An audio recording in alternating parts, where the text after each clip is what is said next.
Il est encore dehors, il n'est pas encore entré. Il faut que tu entres. Il faut qu'on tu es assis, mais tu n'es pas entré. Tu n'es pas entré. Okay. Oui. Ouvrez la porte alors. La porte, s'il vous plaît. Je ne crois pas que c'est... Le monde dans la salle, c'est comment? Hein? C'est comment? On va ouvrir sa porte nous-mêmes. D'accord. Serge, c'est comment? On est là.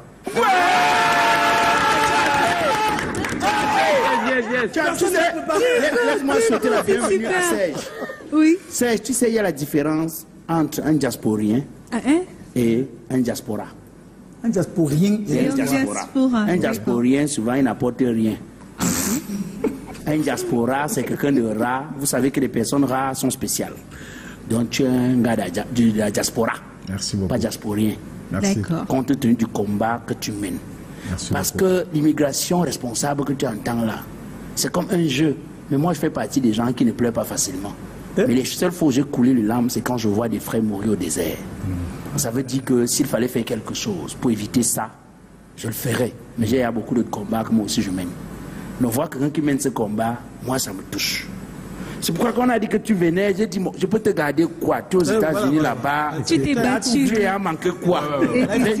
C'est ce que les Américains, ceux qui vont aux États-Unis nous disent. Ils disent quoi? Après les États-Unis, ce n'est que le paradis. C'est le paradis. Comment par exemple passe aux États-Unis? Je suis allé fouiller, je me suis battu. Tu t'es battu? Oui, j'ai trouvé un petit truc pour mettre sous la dent. D'accord. Sous la dent? Oui, sous la dent. Tu Ça va sucrer son cœur, Blakoya. C'est que là-bas, vous n'avez pas les archives de là-bas, ça veut les remèdes. Ça avec les l'engrais et tout ça. Ça, c'est naturel. Les remèdes? Oui, c'est ça qu'avec l'engrais. Merci infiniment. C'est naturel. Merci. Aïe, aïe, aïe, mais il faut de Blakoya pour avoir ces idées tordues. Alors, on entre dans l'interview. Titi, tu es la première. Oui, c'est la première question. Et avant de poser la première question, je veux quand même dire à notre invité Serge qu'il me fait penser un peu à moi parce qu'il est allé s'installer dans mon pays d'origine. Mon pays d'origine. Tu sais, je m'appelle Titi Freeman. You know what about Freeman, Morgan Freeman. Il peut pas aller plus loin que ça, son anglais. Le petit stock là, ça qui t'a parlé comme ça, c'est fini, c'est mort. C'est encore continué. Voilà, je vais continuer en français parce qu'on est au Cameroun, Serge. Il est la première question. Ne nous déçois pas, Titi. Ne nous déçois pas. Il a fini sa petite quantité. I'm sorry, thank you. Je pensais que tu as fréquenté le lycée bilingue comme la petite partie là, tu as pu parler. La première question, Serge. Alors, je veux savoir, l'histoire raconte que avant d'aller t'installer au pays de l'oncle Sam, dans notre pays à nous, tu étais déjà quelqu'un de financièrement stable ici au Cameroun. Alors, mais dis-nous pourquoi est-ce que tu as fait le choix d'y aller, mais cette fois-ci avec toute ta famille pour t'installer de manière définitive? Oui, donc merci déjà pour la question et bonsoir à tous. Merci pour les arrachés. Donc, justement, je m'en sortais pas mal au pays. Tu vois, j'avais déjà mon petit groupe de gars là que j'amenais au bar qui m'appelait Prési. Un ancien président. Un ancien président. Tu sais, oui. Tu sais, au pays, un roi maintenant.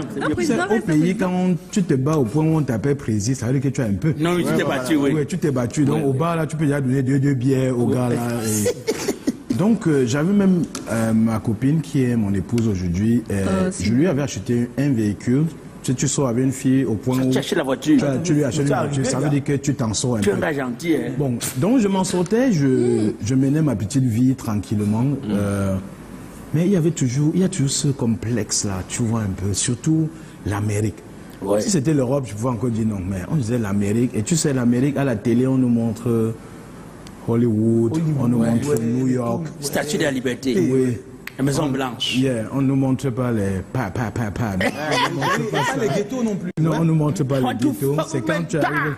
Donc maintenant, je me disais que bon, peut-être c'est mieux là-bas. Et c'est pour ça que j'ai décidé. Parce que je regardais loin. Je me disais que ok, je m'en sors un peu, mais peut-être là-bas, je peux faire mieux. Beaucoup mieux. Au lieu de t'appeler président, on va t'appeler maintenant roi. Parce que président, même il y a élection, on peut t'enlever. Alors que roi, là... D'accord. C'est l'envie de repousser les limites. Oui. Alors, Serge, contrairement à ce que... sinon, est-ce que quand tu es arrivé là-bas... Non, on va y arriver dans l'interview. On va y arriver. Contrairement à ce que les gens pensent, l'étranger, c'est pas toujours rose. Non. Tu as eu à faire face à tellement de difficultés. Comment as-tu fait pour traverser cette étape? Bon, c'était compliqué. Je me rappelle, à un moment donné, je disais à ma femme que, tu sais quoi, il faut me laisser rentrer. C'est mieux que je rentre. Je cherche un peu d'argent, je t'envoie et tu te bats ici. Après, je peux revenir. C'est là où elle m'a dit non, s'il te plaît. Oui.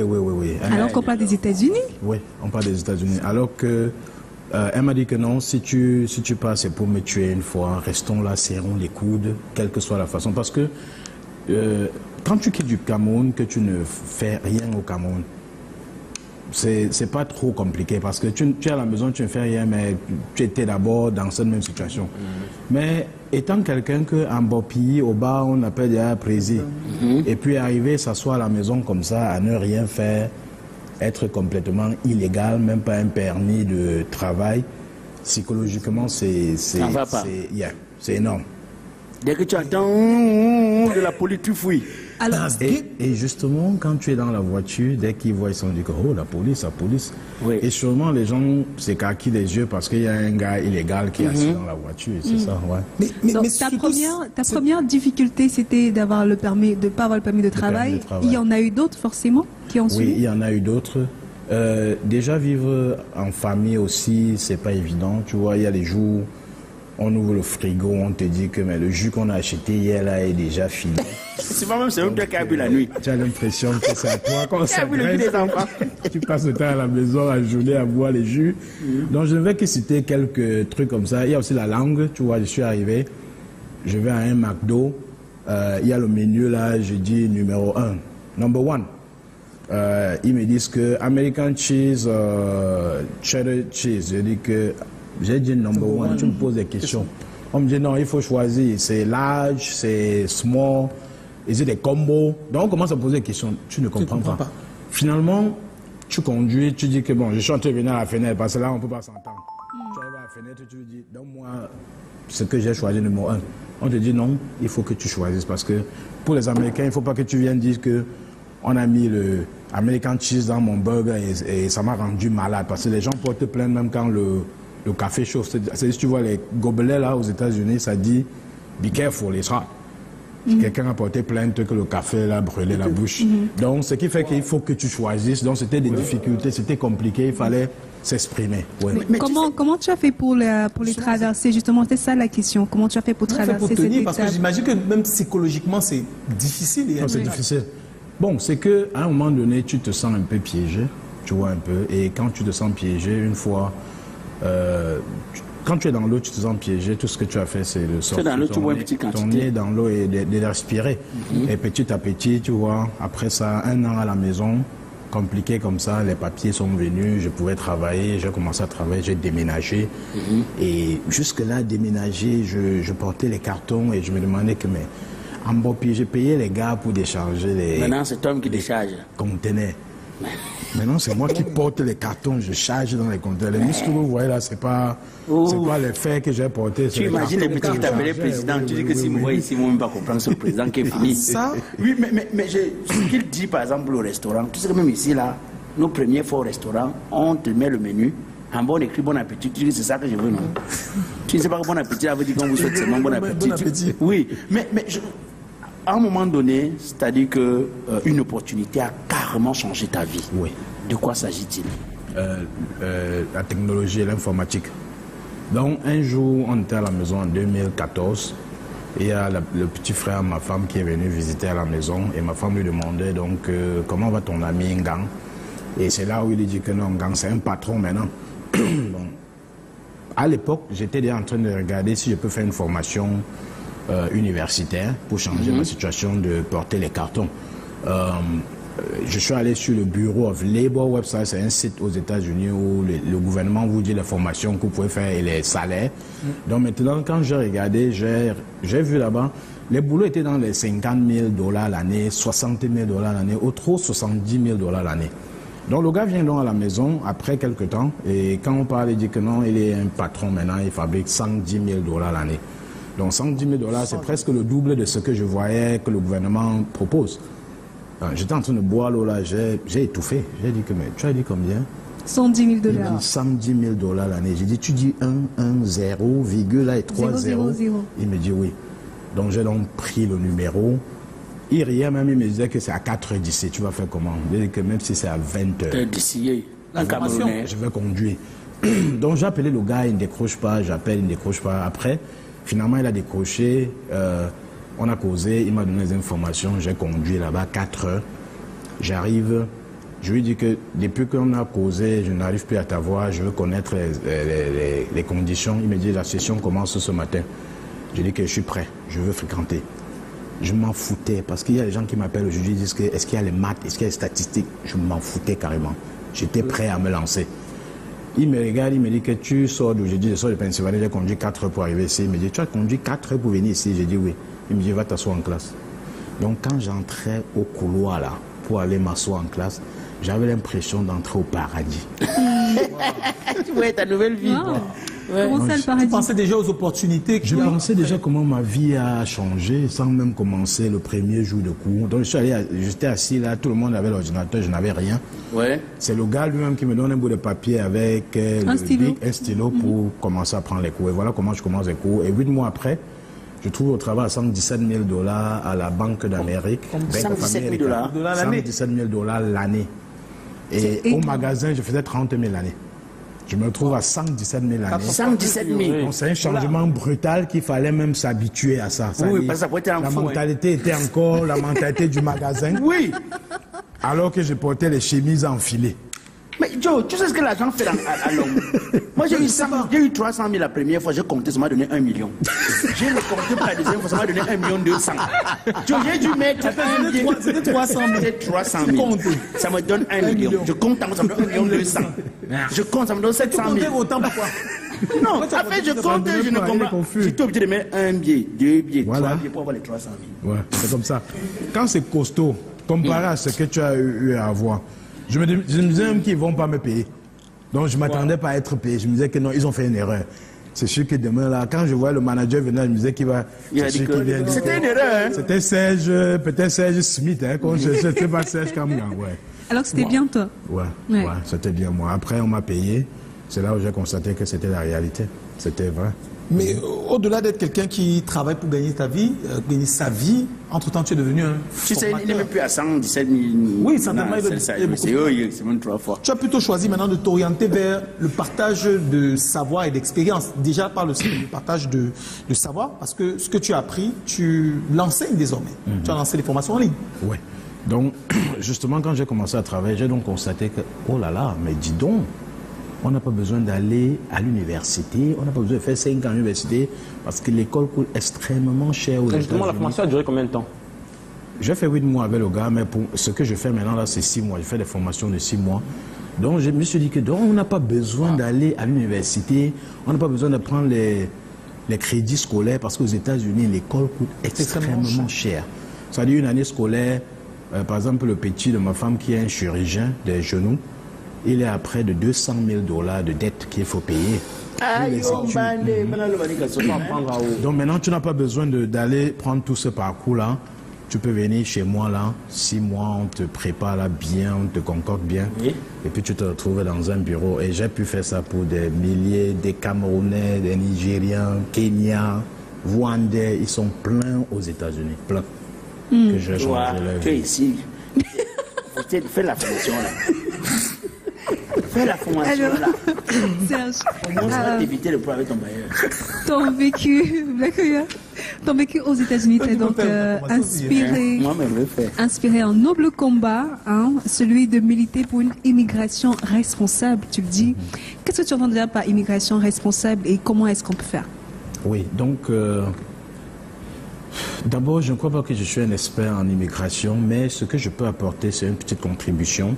C'est-à-dire, si les gens pensent déjà à immigrer aux États-Unis, ça ne suffit pas seulement de dire que j'ai un bon réseau, j'ai le visa, je vais partir. Déjà, le temps que le visa est en train de se manifester, il faut déjà prendre les trucs comme la conduite, il faut savoir conduire. La conduite, par exemple, aux États-Unis, c'est pas un luxe, c'est nécessaire. C'est une nécessité. Avoir une voiture là-bas, ça ne coûte rien. Personne, oui, c'est... Tu en as besoin. Même quand on t'interviewe pour le boulot, on te demande comment est-ce que tu vas te transporter au boulot. Donc, il faut déjà apprendre à conduire, avoir au moins prendre son permis de conduire. Si tu sais que tu vas aux États-Unis, apprends l'anglais. Je vois des gens qui sont déjà installés aux États-Unis. Mais Avant de commencer à apprendre l'anglais. avant de chercher à apprendre l'anglais, il y a plein dans ma classe. Les cours coûtent cher là-bas, alors qu'ici... Oui, oui. Et non seulement les cours coûtent cher là-bas, le temps, tu n'as pas. Peut-être tu es en train de vivre chez quelqu'un, il faut te précipiter à dégager. Oui, parce que... Tu as fini son canapé. Tu vas appuyer le canapé, ça va finir. Oui, justement. Et c'est compliqué parce que la personne aussi a des problèmes à gérer. Ouais. Et puis souvent, on a l'impression qu'eux ne s'occupent pas de nous quand on vient d'arriver parce qu'eux-mêmes, ils ont des problèmes à gérer. Donc, déjà, venir aux États-Unis, connaissant déjà conduire, c'est déjà une très bonne chose parce que généralement, il doit avoir la voiture garée là que tu peux prendre et aller où tu vas. Cours de langue, il faut prendre des cours de... C'est vrai que le visa américain, on ne vous exige pas de faire les cours de langue. C'est les gens comme l'Allemagne, le Canada qu'on demande les cours de langue, mais il faut se mettre au travail pour parler l'anglais. L'anglais, parler au moins, même si tu ne peux pas écrire, il faut parler. Et du coup, même, j'ai pensé que la formation, je vais l'installer au Cameroun parce que si j'ai des gens en classe qui ont fait 5, 10, 15 ans aux États-Unis et c'est aujourd'hui qu'ils viennent s'inscrire dans ma classe, ça veut dire que depuis 10 ans, ils tournent en rond. Donc pourquoi ne pas prendre cette formation ici et arriver là-bas prêt? Parce que même quand tu quittes ici avec les diplômes, aux États-Unis, c'est pas le genre, on dit oh, ok, tu as une licence, c'est non. Il y a toujours des petits cours là. On va te faire prendre même 2 ans de cours pour pouvoir créer des équivalences. Ajuster, pour créer des équivalences avec ton diplôme. Bon, moi je pense que en installant la formation ici, pas seulement pour ceux qui veulent partir, il y a des pays comme le Luxembourg où on cherche énormément des informaticiens. Ouais. Les pays sont en train de s'installer là-bas, les grosses compagnies là. Et il y a aussi le Canada où on cherche beaucoup de gens. Donc, je me dis qu'on peut former des gens ici et chercher à les placer directement à l'extérieur. Donc en réalité, ton combat est inspiré du fait que tu as remarqué que dans ces pays-là, bon, principalement les États-Unis où tu vis et même dans d'autres pays, il y a beaucoup de Camerounais en fait qui tournent en rond et dont on ne connaît pas véritablement la situation, qui sont partis d'ici en se disant que ces pays c'est le paradis, qu'on n'a pas des fois à faire, on n'a pas besoin de se former. Une fois que tu es là-bas, tu vas forcément réussir, alors que certains sont en train de crouler sous le stress et sont complètement coincés. Et le message que tu portes, donc au-delà d'un certain nombre de choses et de concepts qu'on va découvrir plus tard, c'est de vraiment se faire former. Voilà. Mais c'est également valable pour notre pays. Je veux dire que même pour évoluer localement, les gens doivent comprendre qu'à un moment donné, il faut se former pour s'insérer facilement. Il faut se former, oui. Il faut se former. Et c'est des concepts ou alors des talents que les multinationales ici souvent ont tendance à importer. C'est ces talents-là que nous formons immédiatement. Et l'avantage, c'est qu'on a fait le bootcamp, le JA, quand tu finis les cours, c'est presque comme une expérience professionnelle que tu peux prouver sur le terrain parce qu'on entraîne les gens avec des trucs qui se passent actuellement. Et l'idée, c'est qu'à l'université, 4 ans là, que tu fais un bachelor, le temps de sortie, les trucs que les compagnies utilisent a tellement évolué aussi avec le temps. Oui, donc ce qui fait que cette formation-là est vraiment à la pointe. Et pas seulement pour les gens qui veulent voyager et qui peuvent même rester ici et postuler dans des pays externes. J'ai les gars dans mon équipe, j'ai une équipe de 30 personnes à peu près qui travaillent pour ma compagnie au Cameroun. Beaucoup ont quitté ma compagnie pour aller dans d'autres compagnies, toujours au Cameroun, où on les payait plus cher. La compétence est recherchée. Oui, on les payait plus cher que ce que je paye. Tu as plus de 30 personnes que tu fais ici au pays. Formation. Aïe, aïe, Joe. Blakoya. Créons notre part d'entreprise, non? On est déjà dans une entreprise, non? On crée nous. Si c'est dur, on commence par une... Mais c'est une passion, non, normalement. Bon, parce que Joe, tu peux répondre à la question à tout prix. Bon, quel est le message que tu pourrais passer à la jeunesse africaine aujourd'hui? Est-ce que tu crois que un Africain aujourd'hui, pour réussir sa vie, doit nécessairement partir du Cameroun? Est-ce que tu crois qu'un Africain aujourd'hui doit plutôt travailler à trouver un environnement, c'est-à-dire à créer un environnement acceptable ici? Oui, justement, aujourd'hui, même avant d'arriver ici, j'ai eu une réunion avec les enfants de la famille, les jeunes, et je leur ai mis dans une maison. J'ai commencé à leur demander que pourquoi est-ce qu'on fabrique le pain. Ils ont dit, des gens ont faim, d'autres ont dit pour que les gens mangent, d'autres ont dit on va mettre le chocolat là-dedans. Et c'est là où j'étais en train d'attirer leur attention. Je disais que ce n'est pas la bonne réponse. Ils ont réfléchi. Finalement, l'autre a dit pour vendre. J'ai dit c'est tout. C'est un produit. Pour vendre. Pour vendre. On produit le pain pour Avec le vendre. pain pour vendre. Oui, c'est un produit. Ça veut dire que quoi? Ça veut dire que la personne qui fabrique le pain a besoin de ton argent. Est-ce qu'il veut savoir ce que tu fais avec? Et pour récupérer ton argent, il lui faut un produit. Ou un service. Oui, ou un produit. Il a acheté ça pour apporter ici. C'est un produit qu'il a échangé avec son argent. Donc j'étais en fait en train de dire aux enfants que bon, fabriquer l'argent, c'est avoir un produit. Fabriquer le pain, c'est avoir un produit. Avoir un produit, c'est fabriquer de l'argent. Ou bien faire C'est un avoir making money. making money, yeah. Yeah. C'est avoir un produit que tu peux échanger pour de l'argent. Donc je leur disais que, et aujourd'hui on vit dans un monde où tu n'as même pas besoin de vendre ton propre produit. C'est-à-dire la femme ci qui fait les arachides ici, il y a les surfaces comme Santa Lucia. Ils n'achètent pas ce qui est à l'intérieur.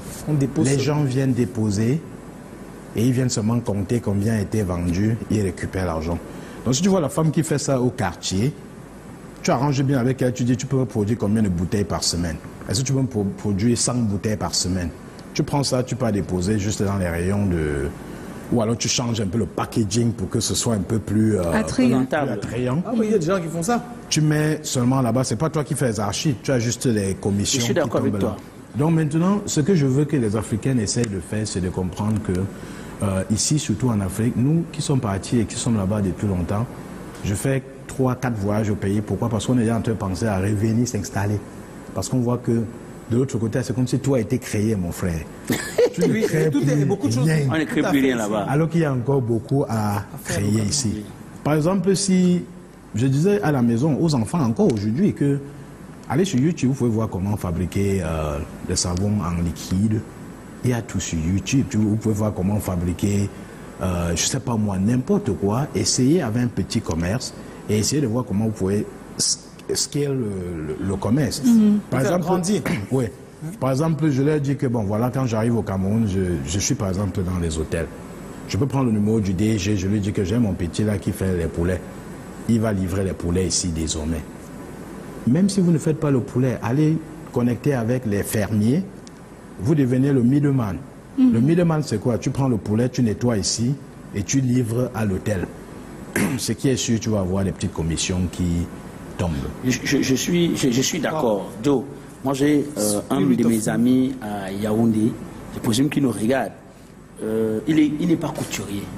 En fait, j'ai pris du temps pour savoir qu'il n'est pas couturier. Le gars, lui, tu lui dis que je vois, il fait les vêtements. Il dit, mais gars, tu as appris la couture quand il me dit, laisse, je vais t'expliquer. Il livre les coutures au cadre à Yaoundé. Les tenues, qu'est-ce qu'il fait? Il vient, il sait juste prendre les mesures. Il te montre le catalogue, tu choisis. Là, il ne connaît pas coudre, il ne connaît pas couper le tissu. Ah non, mais même Donc les gars coupent. En fouillant, on s'est rendu compte que même les grandes marques, on salue souvent ici. Des fois, le gars qui est devant, c'est pas coudre. Oui, c'est-à-dire que les gars font les coutures, lui il va livrer. Il ajoute, peut-être qu'il a payé 30 000 le gars, il te vend à 50 000, il a 20 000. Il a ses marges. Donc, il peut livrer 10. Donc les gens peuvent créer des situations comme ça pour se faire de l'argent. De l'argent, oui. Et puis maintenant, regardez dans quelle mesure, aujourd'hui on a les technologies. Aujourd'hui, étant assis ici, on peut vendre aux États-Unis, on peut vendre au Canada, on peut vendre partout. Il suffit de créer un marketing en ligne, même sur YouTube, et commencer à prendre les produits. Vous pouvez aller dans une boutique, vous filmez les produits, vous mettez sur votre Facebook page. Dès que quelqu'un achète, vous donnez rendez-vous, vous prenez à la boutique, vous livrez. Vous n'avez même pas besoin d'avoir un capital pour le faire. Donc, je suis en train de vouloir vraiment entraîner les jeunes. J'ai commencé par la famille. Mais il faut qu'on trouve des moyens d'inspirer les jeunes à créer de la richesse. Oui. Et je leur ai dit, par exemple, me voici qui va à Canal 2, par exemple. Je pouvais arriver là-bas et dire que, bon, comment est-ce que ça se passe au nettoyage? Toi, tu peux créer une société de nettoyage. Tu envoies quelqu'un à Canal 2 peut-être 2 fois par semaine ou 3 fois par semaine qui va nettoyer. Toi, tu n'es même pas obligé d'être la personne qui va nettoyer. Tu embauches. Donc, arrêtez de penser que, oh, on ne m'a pas pris au travail. Essayez de voir comment on pourrait embaucher. Et l'esprit ouvert, oui. saisissez les opportunités. Oui. Voilà. Tu fabriques le COSAM, tu peux embaucher 3 personnes qui vont aller te vendre le Kosam si tu as honte de mettre le Kosam sur la tête là. Ouais. Ouais. Waouh. Déjà que celui qui porte sur la tête même ne s'en sort pas. C'est celui qui réfléchit. Ah oui, la tête qui ne réfléchit pas porte les lots de charge. Subit la charge. C'est ce qu'on dit. Alors, avant de te retrouver pour la fin de l'émission, on va retrouver Ernestine pour les People Post, parce que tout ce week-end, les People ont posté. Mais les people ont posté après le jingle.